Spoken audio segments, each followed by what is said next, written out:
On passe à la dernière partie, un peu plus marrant, un peu plus rigolote. On va se détendre. On va se détendre un petit peu. On va parler de Andreas Malm.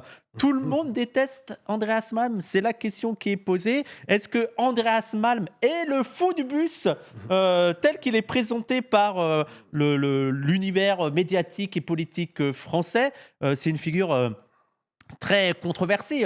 Alors déjà, il y avait la question de comment saboter une pipeline. Moi, j'appelle ça une pipeline. Je suis français. Comment saboter une pipeline? Donc, il y avait toute la question de l'action directe, de l'écoterrorisme. C'est un des penseurs de l'écoterrorisme. Je rappelle que il y avait Son livre a été cité dans la tentative de dissolution des soulèvements de la Terre, par exemple. Oui, soulèvement de la Terre. Ce qui a donné lieu à, j'ai oublié de la mettre, une photo de Sandrine Rousseau en train de lire comment saboter un pipeline d'Andreas Malm. Qu'elle a mis en story sur Instagram. Moi, j'aime bien Sandrine Rousseau. J'ai de l'empathie, j'ai de la sympathie pour Sandrine Rousseau. Mais il y avait aussi un des collaborateurs de La Fabrique qui avait été arrêté à Londres. Parce que, notamment, ils avaient édité Andreas Malm. Alors là, il y avait le côté... comment? Je savais pas que c'était pour ça qu'il s'était fait arrêter. Ah bah si, c'est l'une des raisons, c'est que écoterrorisme. Mais il y a aussi une autre raison qui arrive de plus en plus, c'est aussi la question de l'antisémitisme. Notamment, Andreas Malm serait pro-terroriste et aussi il ferait reposer la catastrophe climatique sur les Juifs. C'est l'avis de certains. On va voir plusieurs extraits. C'est ça, tu as fait une sélection d'extraits, Alix? Moi, j'ai plutôt illustré une chronique qui donc a eu lieu l'an dernier. C'est ça là qu'on voit à l'écran? Alors non, ça c'est marrant aussi, mais c'est quoi? Je vois pas. Non mais c'est pas Andreas Malm, c'est Andreas Mann, c'est deux personnes. Ah oui, Andreas Mann. Oui, quand il s'était trompé, ça c'est dans un article de la. Oui. Et donc ils ont cru que c'était Andreas. Andreas Mann. Andreas Mann. Non, mais S avec deux S en plus. Oui. Vraiment. André homme cul. C'est des bons journalistes sur Europe 1. Ouais, c'est ça. Il y a de la recherche. Top qualité. C'est pas premier sur l'info. Mais alors il y a de meilleures qualités quand même qu'Europe 1, c'est quand même le service public, quoi, et surtout l'élite intellectuelle de la France, qui est France Culture, quoi, et Guillaume Erner avec sa matinale.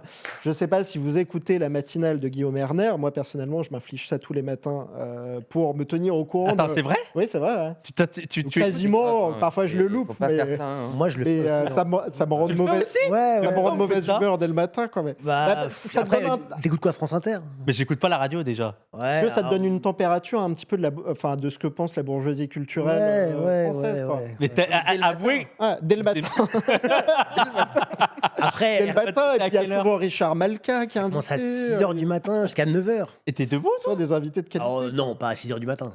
D'accord. Moi, je suis pas réveillé à cette heure-là, donc. D'accord. Voilà, il y a plein de gens dans le chat qui font pareil, quoi. Moi aussi, je rage de 7h à 8h.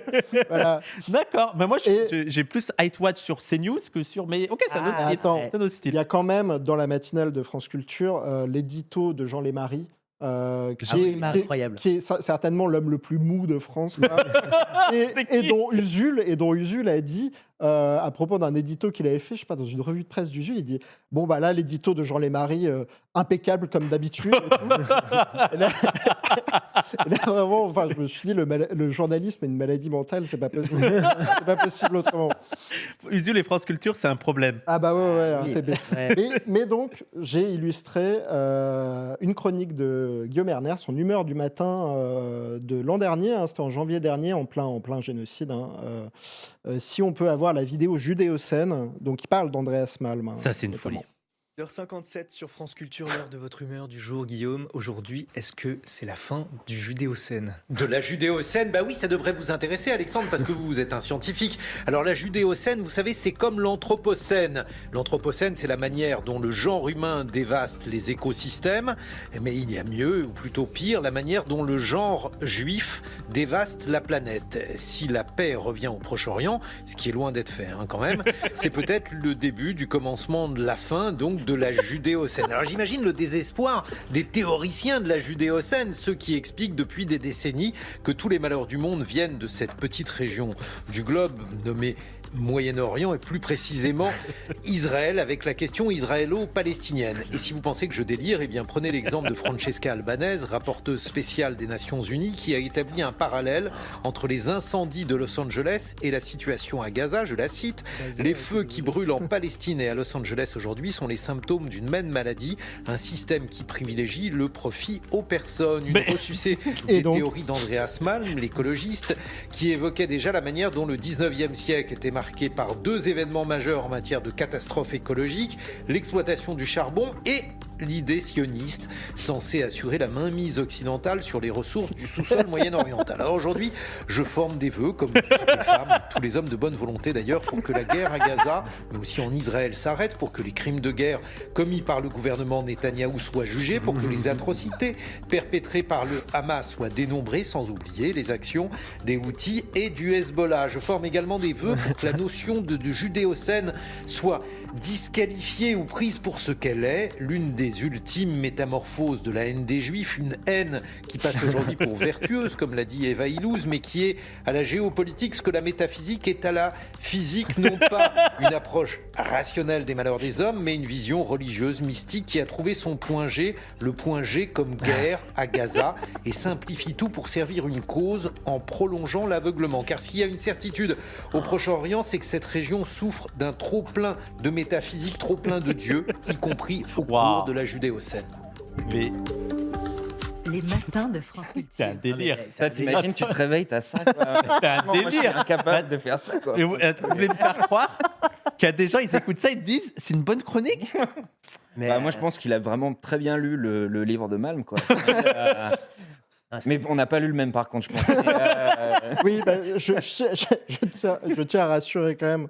Le concept de judéocène n'existe pas. Hein. Oui. Enfin, c'est une invention de. Alors, moi, je trouve ça intéressant comme performance, quand même, de demander qu'arrête d'être utilisé un concept qui n'est utilisé par personne, en fait, Oui. à part par soi-même, Oui. dans la dénonciation de ce concept. Moi, je trouve que c'est. moi, j'ai toujours pas compris le lien entre point G et métaphysique. C'est quoi Ça, c'est vrai que c'est le côté le plus mystérieux. Non, mais- de la chronique, quoi, C'est ouais. ça. En fait, il y a vraiment une influence soralienne qui est quand même. Ah oui, toi, pour toi, il est soralien, lui, là? Non, mais dans l'argumentation et dans la D'accord. manière de développer ses arguments, de passer de trucs. Coq à l'âne. Ah ouais, il y a clairement, tu sais, c'est une espèce de logorée comme ça, qui pseudo-rationnel, qui te perd un peu dans ses. Mais c'est une chronique France C'est ça Culture. qui ça. est- Ben, c'est l'élite France culturelle Culture, de la nation. Le matin, t'as Ouais. cette chronique-là de Ah ouais. déjà le judéocène, ça c'est un truc Ouais, parce que métaphysique, point G, tout. trop plein de religions. Le problème de Dieu, en fait, le problème de Dieu. Je veux bien le lire, mais c'est une création de Alix, ça, les gens. Alors, l'émission radio, non, ce n'est pas Alix. Non, c'est pas moi. Mais qui- le montage, on vous donnera pas le lien, ce sera sur la vidéo YouTube, vous aurez cet extrait. Et oui, mais ça fait, c'est pas le seul. Alors je me demande si c'est pas lui qui a donné cette rumeur de dans le livre, il aurait la théorie que Je crois que c'est Eva Illouz à la base qui a. Ouais, Mais il en parle dans Ouais. son livre aussi. Il y a quelqu'un qui en parle. Là, c'est le concept de judéo-obsession. Dans son livre qui Et s'appelle c'est son livre, Judéo-obsession. en fait, où en fait, je pense que c'est la chronique est tirée de son livre, ou Ouais. le livre tiré de la chronique, je sais Ouais. pas. En tout Mais, cas, pas du livre d'André. Mais pas du livre d'Andreas Malm. oui, Voilà. Il y a quelque chose qui a l'air de tourner à vide, en fait. Mm. quoi. Enfin, mais et en plus, un circuit Il fermé. y a un moment où il essaie de dire un truc qui est vaguement dans le livre, où il dit voilà, les deux catastrophes climatiques du 19e siècle, c'est la machine à vapeur. Enfin, en gros, le charbon, ce qui sera beaucoup plus la machine à vapeur d'ailleurs, enfin, la transition de l'hydraulique vers le charbon Ouais. chez Malm, et le sionisme. Mais en fait, justement, tout le travail du livre, c'est de montrer les liens entre le colonialisme, tel qu'il se développe au 19e siècle, en particulier en Angleterre, et l'extraction du charbon. commence à donner une supériorité militaire notamment. Voilà, Il y a un voilà. grand épisode sur ça dans Voilà, le c'est livre. ça.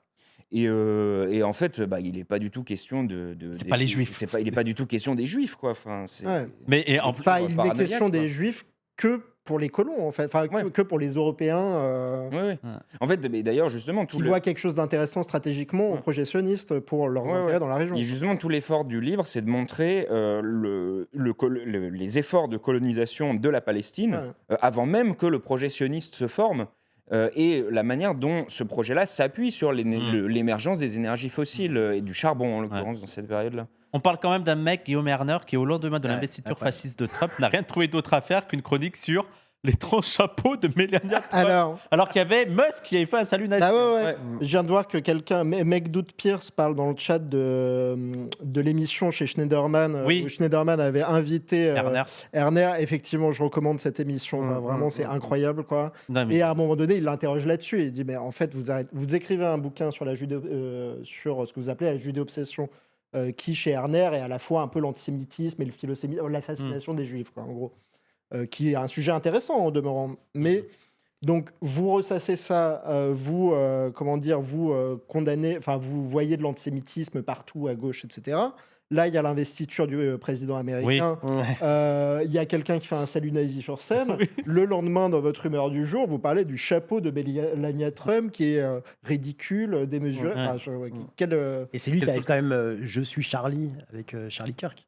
Oui, c'est tout ça. à fait. C'est lui Ah, qui mais il a avait une dit- dérive fasciste, quoi. Ah, mais il est. Une dérive.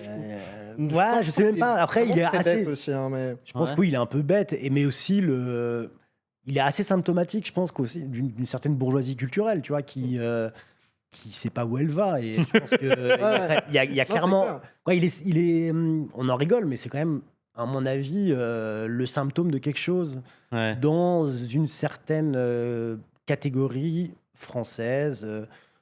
De gens qui écoutent France Culture. Ouais. Bon, Hein, nul. Il a reçu Francesca Albanese et d'ailleurs on le voit dans Ah le ouais, fait, c'est incroyable. mais parfois ils mettent des extraits de citations et t'es en mode quel est le problème? ouais. Eux ils en disent ça comme si c'était une folie. Quel est le problème? Parce qu'il y a même s'était fait convoquer quand même pour le Je suis Charlie, Ouais. après l'attentat de Charlie Kirk, C'est par vraiment la le printemps direction de républicain, France ouais. Culture, quoi, en disant que bon, quand même il avait peut-être été un petit peu fort là sur celle-ci. J'aime Mais bien- je crois pas qu'il s'était fait convoquer après son entretien avec Francesca Albanese, Qui était et qui était complètement. Ah ouais, il a été horrible avec Ah elle. ouais. Mais je crois qu'il y a eu quand même des protestations en interne assez fortes, quoi. Bah, en fait, c'est-à-dire que genre, pendant toute l'interview, Erner, d'une certaine manière, lutte contre le droit international, quoi. D'accord, C'est-à-dire tout simplement. défend des points de vue anti-onusiens. Et Qui, nerf, depuis la droite, est plutôt inquiétant, quoi. et nerf fasciste asymptomatique. Mais J'aime c'est enfin, moi j'écoute pas assez, mais mais du coup c'est un Trumpiste en fait un peu quoi au fond, non? Enfin, Bah, je sais pas, quoi, parce que Non, parce qu'il est Non, vraiment c'est sur un démocrate, truc. j'imagine. Ouais. Oui, parce qu'il est toujours sur le truc. Trump est fou, Trump Ouais, c'est est ça. irrationnel, Trump, c'est la dérive fasciste D'accord. des États-Unis. Donc non, il n'est pas là-dessus. Mais après, il a des points de convergence. de convergence. ouais. Il a des points de convergence. Mais Il y a des c'est un trucs peu qui le comme- fait vriller quand même. Tu vois, il y a certaines questions particulièrement. Mais du coup, si on lui prouve que Trump, il y a un peu de rationalité, il est pour du coup. Ça arrivera Extrême peut-être à un centre. moment donné. Oui, c'est un peu oui, l'extrême c'est centre, mais c'est vraiment clairement. printemps républicain, quoi. Il y a Ouais, vraiment ce truc ouais. qui Bah, est. il est très pote avec Sophia Aram. Oui, Enfin, c'est une ça. de ses meilleurs potes, quoi. C'est ça, c'est vraiment. Il était pote avec Caroline Fourest, je l'ai appris en regardant l'émission de Daniel Schneiderman. Donc Ouais. il regrette qu'elle ne lui parle plus. Et Mais voilà, c'est ce C'est milieu-là. vengeance, ouais, clairement. je vois que dans les images à la demande, il y a l'article du Point à la Fabrique. Ouais. C'est intéressant parce que je voulais venir dessus parce que tout le truc de judéo-scène, de Malm antisémite, Milan, je pense qu'il va mettre l'illustration sur la vidéo, mais j'ai même l'impression que des gens ne lisent plus Non. les livres, mais lisent les critiques des livres. Ouais, et, bien sûr. et notamment celle qui est beaucoup interrogée dans cet article. J'ai fait un react à cet article, je l'ai lu en live et tout, allez voir parce que c'est hallucinant. Ah oui, On oui, leur- avec tout le monde qui Oui, oui, on leur sous couvert d'anonymat. Oui, sauf Il va une faire en chercheuse. plus, hein, ouais, non. Sauf une chercheuse qui reprend la thèse que dedans, et on dirait Arner qui Ouais. répète tac, donc il n'y a même plus de travail journalistique, quoi. Non. Plus personne ne lit les livres qu'il critique. Donc, et il me semble que il y a une image de lundi matin. Est-ce qu'on la regarde tout de suite? Est-ce qu'on peut voir Ah, l'image de c'était un article, mais c'est dommage parce qu'il aurait fallu avoir on peut voir l'image, mais c'était un article de lundi matin sur Andreas Malm et les ambiguïtés de l'antisionisme vert. Et non, il y a juste un passage dans Ouais, cet il y a- article qui est vraiment hilarant. Oui, parce que alors, vous voyez, Andreas Malm, il a souvent un petit chapeau, quoi. Bah, Oui. quand tu l'as interviewé, il a Oui, un je lui- petit chapeau. Mais aussi. je lui ai posé la question sur ce petit chapeau. Ah, tu lui as posé la question? Oui, à la Je me fin de rappelle plus. l'interview, tu n'as pas regardé toute l'interview. Ah, j'ai pas regardé. À la fin de l'interview, je lui demande pourquoi il porte toujours ce petit Ouais. chapeau. Est-ce que c'est par rapport, je sais pas, à un soufi ou... Et non, Non, la il est chauve, quoi. Voilà, c'est la calvitie. Il a dit que Bah. il préfère comme ça. Et bah, du Ouais, coup, dans, assumer sa cette, calvitie. dans cet article, c'est dans cet article-là, le Ouais, lundi c'est dans matin, cet on article-là. apprend le nom de ce bonnet-là, qui est appelé donc dans l'article le bonnet Takia, quoi. Attends, c'est eux qui l'appellent comme ça? Bah, dans l'article, c'est pas eux qui l'ont écrit, enfin je sais pas, mais en tout cas, il y a un article sur leur site qui parle du bonnet Takia de Andreas Malm. Et moi, j'étais à une conférence de Malm à Paris, quoi, et c'était très drôle pour un peu revenir sur le truc des journalistes qui se passent des rumeurs et tout, quoi. C'est que, en gros, j'étais derrière un journaliste, quoi, qui prenait des notes, et il a passé, je pense, 30 minutes de la conférence à chercher comment s'appelait le bonnet de Malm, quoi. Je sais pas pourquoi ça les fascine autant. Enfin, moi, je trouve ça incroyable. Enfin, bon, voilà, effectivement, ils ont peut-être pas trop le temps de lire les livres de Malm, du coup, quoi. Ouais, et ça date de quand l'article de lundi matin? Parce que lundi matin, en ce C'était moment- l'an dernier, je pense. Ah ouais, c'est laborieux. hein. Ou il y a 2 ans, je sais plus. C'est un peu Après, laborieux. lundi matin, il y a parfois des articles de qualité. Ah oui, non, mais en ce moment, c'est laborieux Mais quand c'est un même. peu la foire, quoi. Ouais, il y a un Il y a processus quand de même, sélection. il y a Yvan Segré qui est souvent publié. Oui, je rappelle que Yvan Qui est Segré. de moins en moins, enfin, qui a pu être intéressant à une époque, mais Oui, bah, les livres à la fabrique, il a Ouais. des livres à la fabrique. Mais Yvan Segré avait dit sur le 7 octobre, ce qui était horrible, c'est que ça empêchait la révolution en Israël. ah oui, C'est-à-dire que Israël était au bord de la révolution et le 7 octobre a empêché ça. Il y a une autre vidéo, non, il n'y a pas. Malm Europe 1.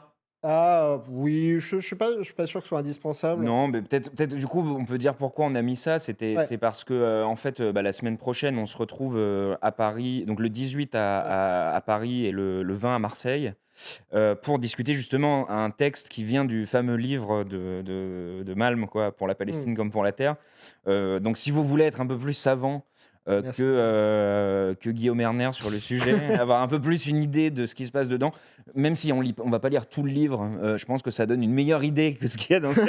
Le livre est court, donc Oui, voilà. déjà en lisant une partie, vous avez déjà lu une bonne part. En plus, il y a Voilà. le début beaucoup sur l'intervention militaire, Mm. maritime et tout. où, c'est un peu moins théorique, c'est plus Voilà. exemple. Oui, on a commencé l'année à la cool, quoi, avec un truc un texte Ouais. un peu plus historique et tout, pour rentrer dans les débats sur le pétrole, sur les industries fossiles, quoi. Et voilà. Donc du coup, c'est un peu pour ça qu'on s'est dit qu'on voulait discuter de Malm, quoi. Ouais. Et puis pour dire voilà aux gens de venir lire ça plutôt que d'écouter ce que Guillaume Erner en raconte, quoi. Ouais, ne faites pas comme Alix et Romain, Ouais, faut n'écoutez pas- pas les chroniques de Guillaume Erner. Et aussi, un petit point très intéressant sur Malm, il l'a déjà répété, mais peut-être les gens ne le savent pas. Et ça participe un peu au truc, il est antisémite, pourquoi il s'intéresse à la Palestine alors que lui, c'est l'écologie. Malm s'est politisé avec la Palestine. Avec la Palestine à la base. Avec la Palestine, c'est ses premiers combats du moment. Il était allé en Palestine très jeune, Ouais. donc c'est vraiment son terrain, c'est vraiment sa lutte première. Et c'est ensuite.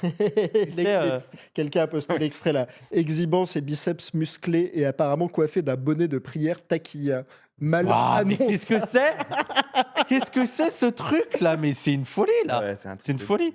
Et oui, donc il s'est politisé après sur l'écologie. Ouais. Et c'était pas un talkie oui que j'ai fait avec lui, mais je l'avais reçu pour un entretien autour de son livre là. Et lisez toutes les productions de Ouais. Andreas Malm. Bah d'ailleurs, il y a un nouveau livre qui sort en février à la Oui. Fabrique, ça s'appelle Overshoot. Sur la géo-ingénierie, c'est ça? Alors c'est notamment sur la géo-ingénierie, mais en fait c'est sur Overshoot, c'est le dépassement des trajectoires climatiques, quoi. Et donc du coup c'est un peu comment on en est arrivé à ce dépassement-là, quoi. Parce que là les 1,5 degré de réchauffement ils sont dépassés, c'était l'objectif Ouais. auquel on devait se limiter en 2015, hein, Ouais. donc il y a 10 ans, quoi. Là on les a dépassés, donc du coup ils montrent un peu comment on en est arrivé là, comment les industries fossiles se sont maintenues et comment aussi même